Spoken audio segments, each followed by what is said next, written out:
अस्सलाम वालेकुम दोस्तों, मेरा नाम है उमर। दोस्तों आज मेरे पास एक एलसीडी आई है, ओरिएंट की फॉल्कन मॉडल है। दोस्तों इसका पैनल ओके है, बैकलाइट ऑन नहीं हो रही। अब हम इसे खोल के देखते हैं इसे क्या मसला है, इन्वर्टर का मसला है या बैकलाइट का मसला है। जी दोस्तों, अब हम इसे ऑन करके देखेंगे कि इसकी बूस्ट अप हो रही है या नहीं हो रही। 27 वोल्ट आ रहे हैं। जी वो दोस्तों, इसकी बूस्ट अप हो रही है लेकिन आगे लाइटें नहीं ऑन हो रही।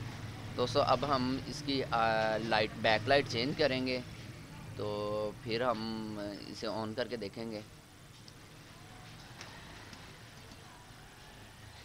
जी दोस्तों, हमने पैनल फिट कर लिया है। अब इसे ऑन करके देखते हैं। जी दोस्तों, ये हमारा ओरिएंट का लोगो आ गया है। या बैक लाइट आप घर में भी चेंज कर सकते हैं, लेकिन ये है कि पैनल टूटने का ख़दशा ज़्यादा है, इसलिए किसी दुकानदार किसी रिपेयरिंग वाले से आप ये चेंज करवाया करें ताकि आपका नुकसान ना हो। वीडियो अच्छी लगी हो सब्सक्राइब लाइक शेयर ज़रूर कर दीजिएगा। अल्लाह हाफिज़।